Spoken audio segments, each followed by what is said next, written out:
Pan sa kinabuhi. Juan Kapitulo 6, versikulo 35. Si Jesus miingon kanila, "Ako mao ang pan nga naghatag sa kinabuhi. Ang muari kanako dili nagayod gutomon, ug ang mutuo kanako dili nagayod uhawon." Pan sa kinabuhi. Maglikon unta sa mong pagtuo ug gagaka kami sa pagtuman sa imong mahal nga kasuguan.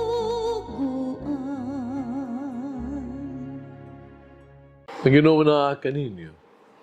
Santo si Ebanghelyo sumala ni San Juan. Sa unang adlaw sa semana si Maria Magdalena midagan ug miadto kang Simon Pedro ug sa tinun-an nga gimahal ni Jesus. Giingnan niya sila. Gikuha nila sa lubnganan ang Ginoo. Wala kami mahibalo kung kain nila ibutang siya. Niya si Pedro ug laing tinun-an nangadto sa lubnganan. Nagdagan silang duha. Apan ang maong tinun-an mas kusog nga bidagan kay kang Pedro ug nahiunaw gani pag-abot sa lubnganan. Pitikubo siya ug iyang nakita ang panapton nga lino para wala siya musulod. Niabot si Simon Pedro, sunod kaniya. Midiretso siya ngadto sa lubnganan. Ug nakita niya didto ang panapton nga lino. Ug ang panapton nagiputos sa ulo ni Jesus. Wala kini mahitipon sa panapton nga lino, kundi gilukot o gilain pagbutang. Nya kadtong tinun-an, ganhayon na pag-abot sa lubnganan, misulod usab o nakakita siya ug mituo. Ang Ebanghelyo sa Ginoo. Pasalamati ang Ginoo kay siya maayo, ang iyang gugma mulungtad hangtod sa kahangturan. Pasalamati ang Diyos sa tanang mga Diyos, ang iyang gugma malungtaron. Pasalamati ang Ginoo sa mga Ginoo, ang iyang gugma malungtaron.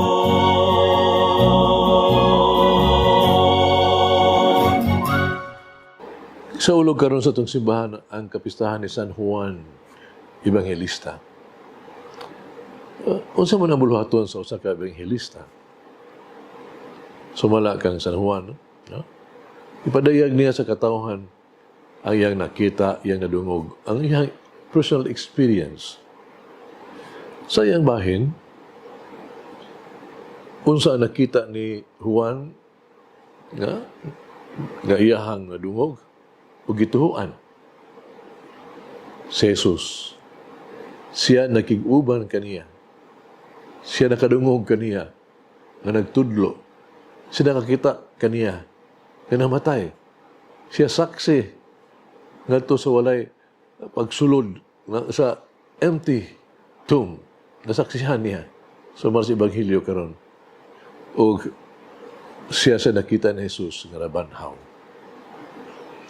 Pero wala lang siya maghisgot biya sa mga panghitabo. Kundi usab iyang gipadayag kanato ang katarungan ngano nga kini nahitabo o kini mao tungod sa gugma sa Dios kanato. Ang tanang gikan sa pagtawag ni Jesus niya dito sa baybayon sa dagat sa Galilea, no? Hangtod sa pagkunsad sa Espiritu Santo, kining tanan nagpadayag sa makanunayong gugma sa Dios kaniya. Ang gugma mao ang nagpalihok ni Juan sa pagbiya sa mga pukot o pagsunod sa bag-ong kinabuhi isip disipulo, apostoles ni Kristo. Matthew 4, chapter 4, 21 to 22. So diya nga iyahang inahan, no? Naghangyo sa halangdon kayong sa Ginoo. Aron sa pwesto nga halangdon kayong posisyon alang siya mga anak si Juan. Midawat mistubag ni Jesus. Paingon, magkahimo ba ka? Ninyo pag-inom sa kupa nga akong pag-aimnan? Tato pag-antos? Isang gipahayag ang gugma o kahingawan ni Jesus sa iyang espirituhanong pagtubo dinhi. Nasinati niya ka na nga gugma samtang nagsandig siya sa dugan ni Jesus. Ingon na si Juan ka-close. No? Sa katapusan po ni hapon. Nangutana kung kinsa ang magbudhi kaniya. Numdo mo? O sa diha nga siya, no? Miduko aron pagtan-aw dito sa walay sulod nga lubnganan, no? Sa Ebanghelyo karon. Siya na kasinati og usa ka gugma usab kagamhanan kaayo. Kini dili katago. Matago sa lubnganan. Nagtuo na siya nga Ginoo na banhaw. Kining tanan mga butang daghan pa. Mayroon ko matuod ang pagpasundayag sa personal nga gugma ni Jesus kang Juan. Wala lang siya makakita. Pinaagi sa iyang mga mata o gihikap siya sa paagi sa iyang kamot. Gibati niya kini diha siyang kasing-kasing. Umao ka na ang nakapadasig kaniya sa pagsangyaw sa Ebanghelyo. Isip usa ka ebanghelista, gusto ni Juan nga ang tanang makadungog sa iyang mensahe makasabot nga sila usab mga disipulo o nga gihigugma sila ni Jesus. John 22. O unsa imong nakita o nadungog? Kita.